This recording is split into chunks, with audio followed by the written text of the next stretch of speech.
But he also has some significance for some things in what will become the United States, as well as religious things. In 1607, settlers sailed from Great Britain and landed in Virginia, which was named after the Virgin Queen Elizabeth. They sail up what will eventually become known as the James River and settle Jamestown. In 1610, church attendance was required of all colonists. Failing to attend led to punishment. Now, in Virginia, since this is coming from the king, the official religion of the colony of Virginia was the Church of England, or Anglicanism. Catholic priests were not permitted in Virginia for more than 5 days. So you, as a Catholic priest, you could only be in town for 5 days. Other laws were passed that prohibited ministers outside of the Church of England from presiding over services. So the focus was the Church of England is the established church. If you were of any other sort of religious group, Catholic or Protestant, there were a lot of restrictions that you faced. Despite these laws, though, historically it seems like there was very little religiosity in Jamestown. Most of the people, most of the colonists in that 17th century period were coming for the gold. They were coming to make it rich. And really, outside of Jamestown, there were very few churches that developed in that early 17th century. So, yes, there was a church in Jamestown because that's the prime settlement, but churches weren't popping up all over Virginia. Contemporaries refer to the people as very selfish and greedy. And eventually, tobacco was more of a focus for most people than anything to do with Christianity or God. Meanwhile, back in England, things are not sitting well with James and other Anglican leaders from within Protestantism. So we talked about, the Catholics try to blow him up. He also finds a lot of conflict with another group of English Christians who believe that the reforms of the Church of England have not gone far enough. And people that thought more reformation had needed to take place. They especially believe that the hierarchical system, the institutional system of the church, was too Catholic, with its bishops and priests and its archbishops. Instead, this group believed that leadership should be at the local church level. It should be congregational instead of this bishop type of system. These people that were the main source of James's problems here had descended from a group of Protestants who had fled to Geneva during the reign of Mary Tudor. We talked about this, the Marian exiles who flee because the Catholic Queen Mary was persecuting Protestants. They had come back during the reign of Elizabeth and brought with them all sorts of views on religion and government that they had inherited from John Calvin. And so with that, they rejected a calendar of holy days with all these feasts to all these saints. They also rejected the celebration of Christmas, believing that it wasn't found in Scripture. They complained about elaborate decorations in the church, all sorts of things that this group felt were still too Catholic. They were nicknamed Puritans. So the Puritan name isn't a name they chose for themselves, it's a name that gets used for them, because of their desire to purify the church. Some go to Jamestown, but face a lot of restrictions there. Others go to the Netherlands because of the religious freedom, but eventually leave the Netherlands to form Plymouth Plantation and establish a colony there during James's reign in 1620, the Pilgrims, as we know. Because of the tensions that James faced with these Puritans, he passed a variety of anti-Puritan legislation, banned Puritan books, all sorts of things to try and stop the Puritans from spreading. The other main thing that James is known for during his reign related to Christianity is the establishment of an English translation that would become very popular. I know you can probably figure it out for yourself, but that translation became known as the King James Version, often also referred to as the Authorized Version. The purpose of creating this new version of the Bible in English was the belief that previous English versions, which had been developed since the 1500s, right? 1525 is usually the date for one of the first major translations of the Bible in English. Several other of those translations were viewed as having errors in it, errors of translation, other types of things. And so James decides a new standard English Bible needed to be developed. But it seems that in the development of this new version, which a host of translators were brought in to help translate, it seems that James really wanted to make sure that the English version that was developing would support his views of how the church should be run. But even though that was the case, there were some people there that on the translation committee that had Puritan sympathies. They weren't Puritans. Puritans were banned from being on the committee, but they had some positive views towards the Puritan mindset. And so that's how we end up with, in the King James Version and later English translations, the term church instead of the term congregation. And there were other places where this kind of Anglican influence shaped a lot of that translation. Marginal notes were also forbidden in the Authorized Version, meaning that James didn't want anybody trying to adjust or clarify some things that might have suggested the Episcopal bishop form of government wasn't found in Scripture. The final publication occurred in 1611, so now the document is now over 400 years old, and still a very popular one among a lot of people, even though obviously we've seen a lot of revisions and new versions of that. In 1625, James died and his son Charles ascended to the throne. Charles was a very firm believer in the divine right of kings, and so he thought that the king should have this kind of absolute authority from God. He also favored the very stylistic, ritualistic practices of certain types of Anglicanism. Right? So he's anti-Puritan, anti-Congregationalist. He marries a woman named Henrietta Maria, who is the daughter of King Henry IV of France. He marries her 2 months after his father James has died. She is 15 at the time. She's also Roman Catholic. Right? So he favors high church Anglicanism, right, Protestantism. He marries a Roman Catholic. Now, the French, in support of this marriage, are pressuring him to remove any sort of restrictions that exist in Catholicism. But this leads to troubles with Parliament, because Parliament, the governing body of England, was very, very Protestant. And now he's marrying a Catholic. Right? And so there's a lot of suspicion going on here. In addition, there are a lot of financial challenges as well. Parliament had the right to impose taxes. The kings in England could not just decide to levy a tax. Parliament had to approve it. And so if the king wanted to fight a war, he had to get Parliament to approve it. However, Parliament doesn't like the fact that he's married to a Catholic wife. And so he dismisses Parliament in 1629, which is the fourth time he's done this by this time, and rules without Parliament for 11 years. During this time, he continues to have struggles with the Puritans, like his father did, and a rather sizable group leaves to form the Massachusetts Bay Colony in 1629, and eventually will found it in 1630.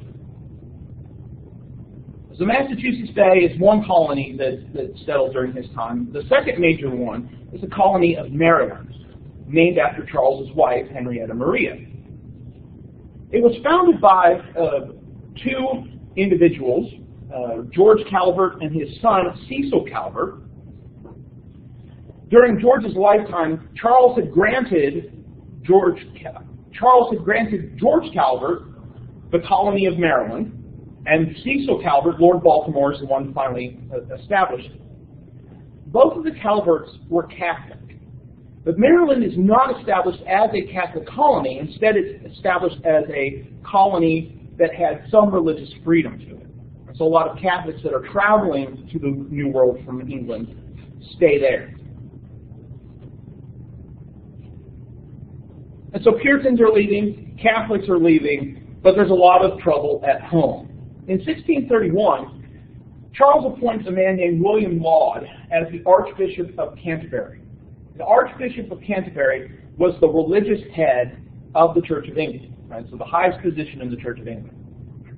The Puritans, surprisingly, don't like him. Nor do Protestants in Scotland, who are Presbyterian, like him either.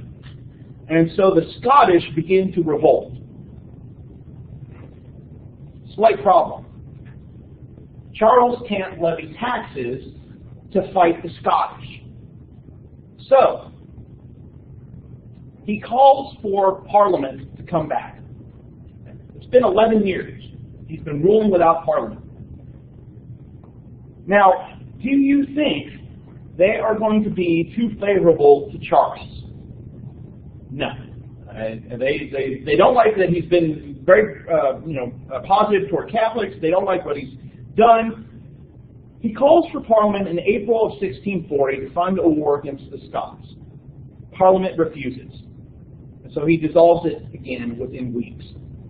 Hence being referred to as the Short Parliament. It's like just a couple of weeks they're in session. Several months later he has to call them again. And so in November of 1640, he calls them again. The Parliament, not concerned about war with Scotland, arrests Archbishop Laud, tries to impeach the Queen. Charles, in response, tries to arrest members of Parliament. Civil war erupts. And so even though this is kind of all started out with the problems with the Scottish, it ends up in this English Civil War. Eventually, Charles is captured. He tries to negotiate his position, but is charged with high treason and beheaded on January 30th, 1649. On February 7th, 1649, Parliament abolished the office of king and prohibited the proclaiming of another monarch. This leads into a period known as the Interregnum, or the Protectorate. During this time, leadership passed to a Puritan named Oliver Cromwell, who became not king, but Lord Protector. Even though he had served as a general in the Parliament's armies, he continues to have this difficult time with Parliament and dissolves Parliament several times as well.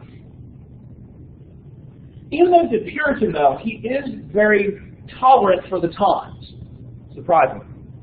And during his rule as Lord Protector, a variety of denominations flourished. And so really during this time you see the Baptist Church developing and gaining some ground, the Quakers developing and gaining some ground, all of which we'll talk about down the line.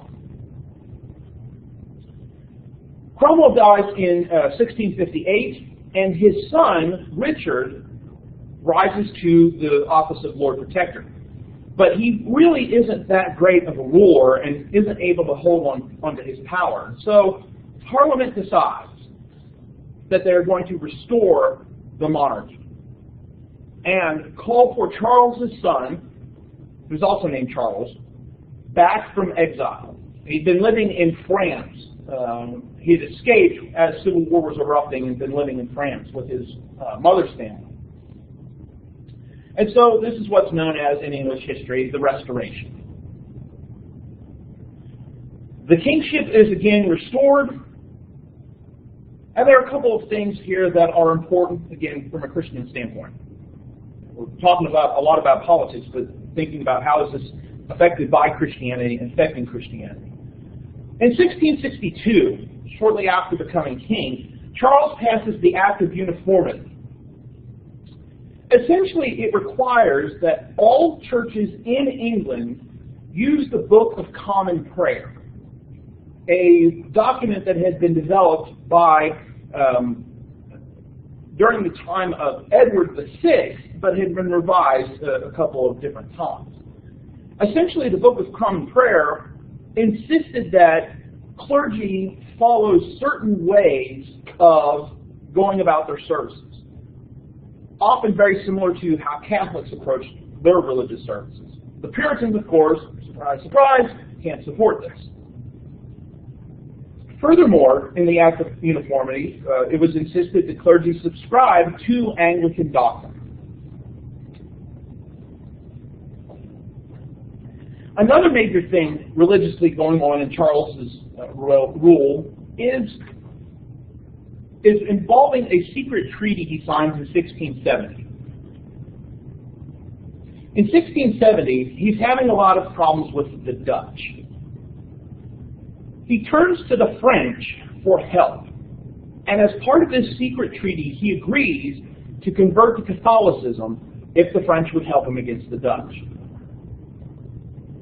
Now, why does this remain secret? Well, it remains secret because there's a lot of anti-Catholicism during his reign. And so Catholics are excluded from Parliament. You couldn't be a member of Parliament and be a Catholic. All sorts of different things that are very anti-Catholic, which is why he keeps this secret for so long. He, like his father, has to dissolve Parliament several times. The issue with his issue with Parliament has to do with his brother. His brother James was heir to the throne. Charles II didn't have an heir. And his brother had converted to Catholicism in 1669. And so Parliament sees, if Charles II dies, we are going to have a Catholic monarch for the first time since Mary Tudor, Bloody Mary. And so they're going through all sorts of legal wranglings to try and prevent James from being the next king. Charles waits until his deathbed to fulfill his promise to the French and converts in 1685 on his deathbed. The wrangling didn't work. James ascends the throne as James II. As ruler, he appoints Roman Catholics to some prominent positions, particularly in the army. He gives rights to Roman Catholics and some non-Anglican Protestants. And so there are a lot of fears that Anglicans and some Protestants have over his approach. James's wife, who is Roman Catholic as well, gives birth to 2 sons. And so now there's even greater fear that this is going to establish a Catholic dynasty, right? Because the next heir is going to be Catholic as well. So, Parliament decrees that James has deserted his kingdom and abdicated the throne, and places and encourages William of Orange, who is the husband of James's daughter Mary, the daughter of his first wife, who was Protestant. She's Protestant. His son-in-law is Protestant. They lead a revolt against James. James flees to France and lives there until his death in 1701. His son, also named James, will try to claim the throne, but is not successful. Although he is recognized by the Catholic countries of France and Spain as the king, nobody else is recognizing him as king. With the Glorious Revolution, William of Orange and Mary II now serve as joint rulers, agreeing to limits on their power. Both of them very Protestant. One of the major things religiously coming out of the rule is the signing of the Toleration Act in 1689. The Toleration Act gave freedom of worship rights to all non-Anglican Protestants. Non-Anglican Protestants, people not part of the Church of England, were referred to as dissenters or nonconformists. And so they now have freedom of worship rights in England and in the colonies. Catholics, however, still do not have rights. So even though it's called the Toleration Act, it's just basically if you're Protestant. Not a huge group of Anabaptists, they probably also would have been excluded as well. The other thing that was passed as well that was important was legislation that declared only a Protestant could ascend to the throne of England, which meant that if there was a Catholic heir that was closer, that heir would be passed over for the next closest Protestant. It would be several centuries before that was repealed. Mary died in 1694 of smallpox. William died during the fall while riding. Mary's sister Anne, who was also a Protestant, succeeded to the throne. She too died without an heir. Right? So after William and Mary, Mary's sister Anne, who's Protestant in a sense, she dies without a direct heir as well. The closest Protestant heir was George of Hanover in the Holy Roman Empire. He was actually 52nd in line for the throne. So there were 51 Catholics who were closer in line to the throne than George. But the law said you had to find the closest Protestant, and so he was elected. He's elected selected as King of England, and so he moves to England. And he doesn't really speak English that well, so there's a lot of difficulty. This brings the line of Hanover into the British monarchy, and eventually George's descendant, George III, will be the king that is in charge of the British colonies when we have the War of Independence, which we'll get into in the 18th century. So they're Germans that are now in charge of the English throne.